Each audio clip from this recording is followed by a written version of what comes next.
அனைவருக்கும் வணக்கம். நான் உங்கள் வெற்றி.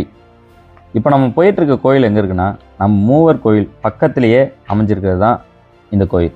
இந்த கோயில் பேர் ஐவர் கோவில், ஐந்தளின்னு சொல்லுவாங்க. கிபி 9ஆம் நூற்றாண்டு தொடக்கத்திலேயே இருக்குவேளிர் மன்னன் சாத்தன் மறவன், இவர் யார் தெரியுமா? பூதி விக்ரமகேசரியின் தந்தை. இந்த கோவிலில் நடுவில் ஒரு சிவன் சன்னதியும் 4 மூலையிலையும் 4 சிவன் சன்னதியும் இருந்தனால தான் இந்த கோவிலுக்கு ஐவர் கோவில்னு பேர் வந்திருக்கு. ஐந்தளின்னு கூப்பிடுவாங்க. இந்த மூலவரோட பெயர் என்னன்னா, திரு ஐந்தளி மகாதேவர்னு சோழ மன்னன் பரகேசரிவர்மன் ஆட்சி ஆண்டுல வச்ச ஒரு கல்வெட்டில் நிரந்தர விளக்கு எரிய தானம் வழங்கப்பட்டதா பதிவு செஞ்சிருக்காங்க.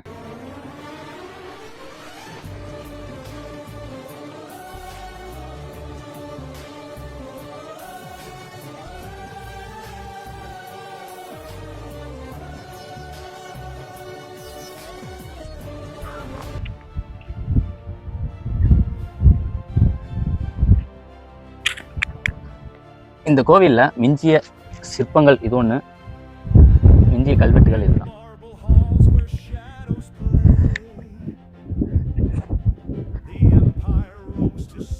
கொடும்பாலூருக்கு அந்த காலத்துலேயுமே கொடும்பாலூர் தான் இருந்திருக்கு. அதோட இதுதான் இங்கே இருக்கு. கொடும்பாலூர். இந்த கொடும்பாலூருக்கு ஏதோ தானமாக கொடுத்துருக்காங்க. அதோட கல்வெட்டுகள்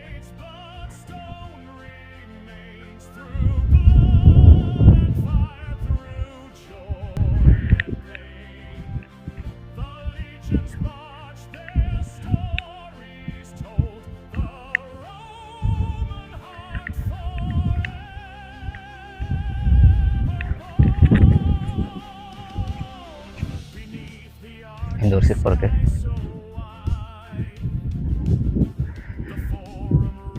இந்த கொடும்பாலூர்ல பாத்தீங்கன்னா அந்த காலத்துல எப்படி சிவன் கோயில் கட்டியிருப்பாங்க, அந்த காலத்துல கோவில்கள்லாம் எப்படி கட்டியிருப்பாங்கன்ட்டு நீங்க இங்க பார்த்தாலே தெரியும். இங்கேயுமே பாருங்க, ஸ்கொயர் ஷேப்ல தான் லிங்கம் வந்து இருந்திருக்கு.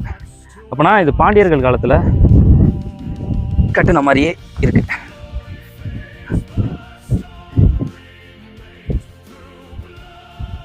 இங்க இருந்து சிவன் இல்லை,